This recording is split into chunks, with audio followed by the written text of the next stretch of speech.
So many questions and so few answers. Welcome to Perspective Thinking.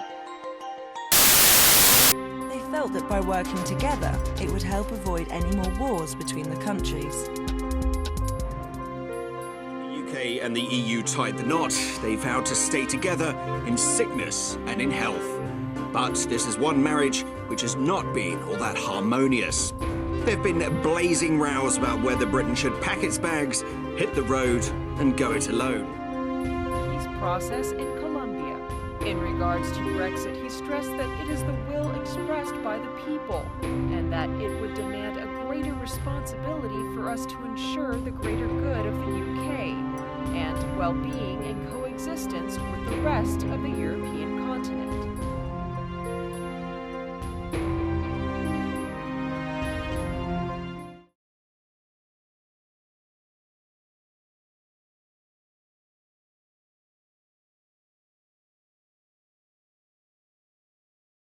The choice goes to the heart of the kind of country we want to be and the future that we want for our children.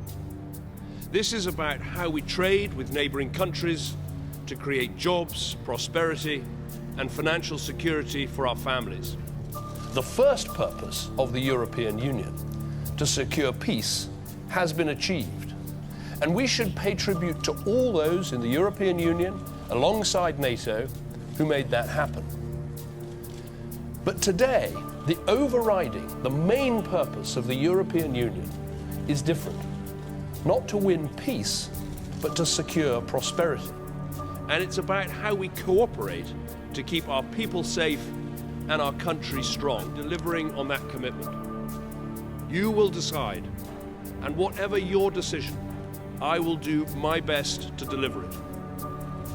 On Monday, I will commence the process set out under our Referendum Act, and I will go to Parliament and propose that the British people decide our future in Europe through an in-out referendum on Thursday, the 23rd of June. The EU, Brexit. What could any of these two things have to do with the fulfillment of Bible prophecy? Before we answer that question, there are two questions that we must ask and answer before that first question makes any sense. The first question we want to ask is, what is the purpose of Bible prophecy? The purpose of Bible prophecy is to reveal throughout time the decisions that humanity would make in response to the gospel or God's grace, and give wise counsel to all to accept and believe the gospel. The second question is, what is the purpose of the European Union? Answer: to bring about greater unity among the European nations following World War II, and this was a purpose that they wanted to achieve without the impact of the gospel.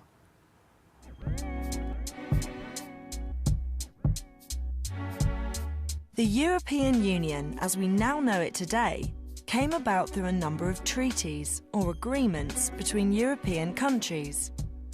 After the horror of World War II, people wanted to find ways to ensure future peace and cooperation between the different countries in Europe. So, in the late 1940s, the idea of a European community was discussed. Europe can only be united by the heartfelt wish and vehement expression of the great majority. Then, in 1951, the first union was formed between 6 countries: Belgium, the Netherlands, Luxembourg, Italy, France and West Germany. They agreed to work together on production of coal and steel, materials that were essential for rebuilding military forces. They felt that by working together, it would help avoid any more wars between the countries. By 1957, these countries felt the Union was going so well, they decided to take things further. They set up the European Economic Community, or EEC. This aimed to make it easier to buy and sell a wide range of goods, not just coal and steel, throughout the 6 countries that were members. It also tried to make it easier for people to travel, live and work within these countries. Soon, other countries wanted to join the EEC, and the membership started to grow. Some people in Europe were against their countries joining and protested to keep their independence. Then, as now, any country that wanted to join had to apply, and the existing members decided whether to let them join or not. The UK applied, and after being turned down twice, finally joined in 1973. It is a step towards the participation of the peoples of our countries. As the EEC grew in size, they worked on ways to make it better. In 1986, our Prime Minister at that time, Margaret Thatcher, signed the Single European Act, which further reduced barriers to trade between the different countries.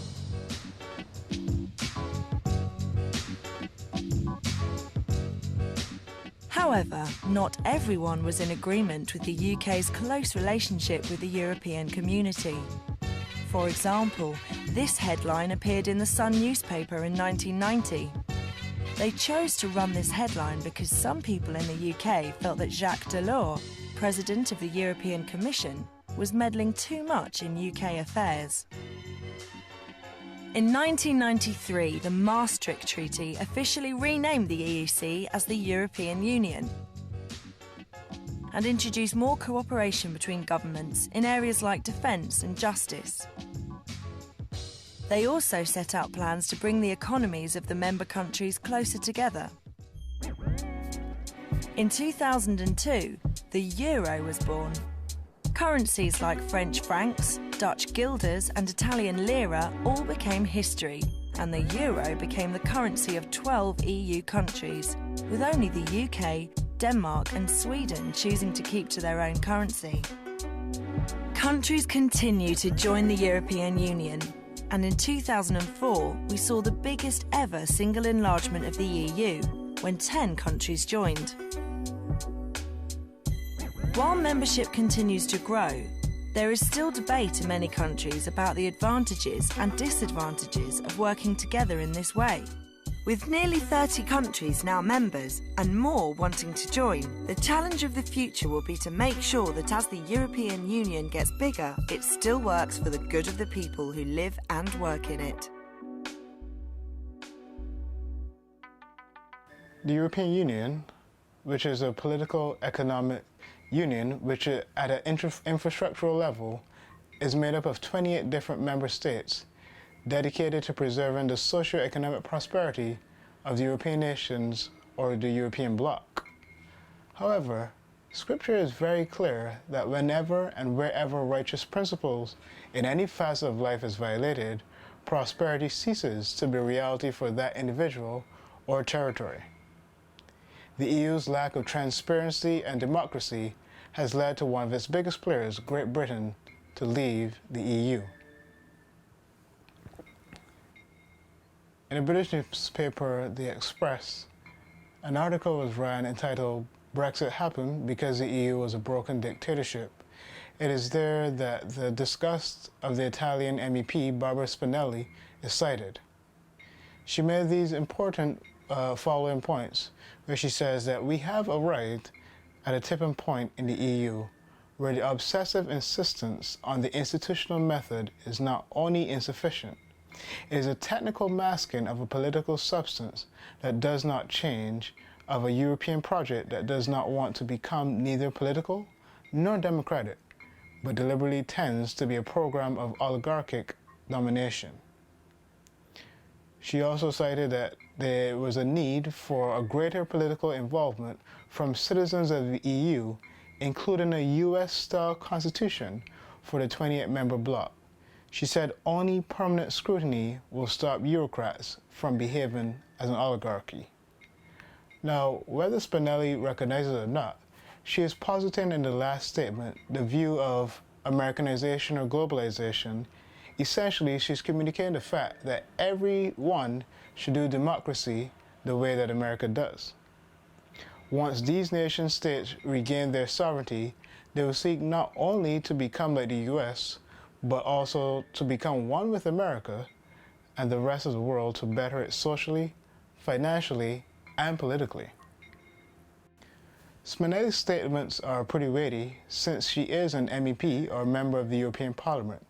She's on the inside of the governmental structure of the EU, and if she can see that this oligarchic corruption, how likely is her statement to influence the dissolution of the EU remains to be seen.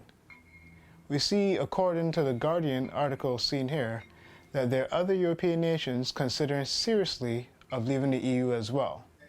This list includes the Netherlands, France, Italy, Austria, Sweden, Germany, and Denmark.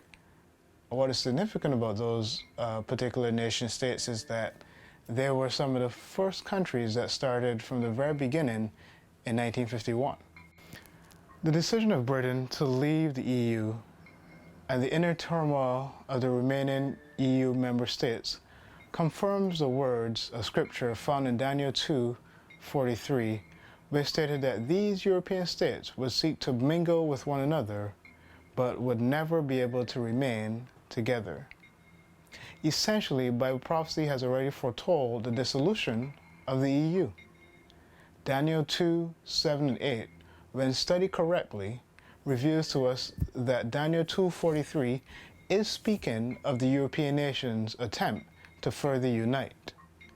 World leaders like Napoleon Bonaparte and Adolf Hitler were rumored to have, in defiant response to Daniel 2 and verse 43, sought to accomplish European unification, but they were obviously unable to accomplish this feat.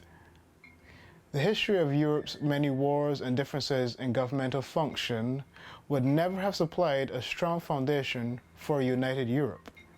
This is what God foresaw, and this is what he prophesied.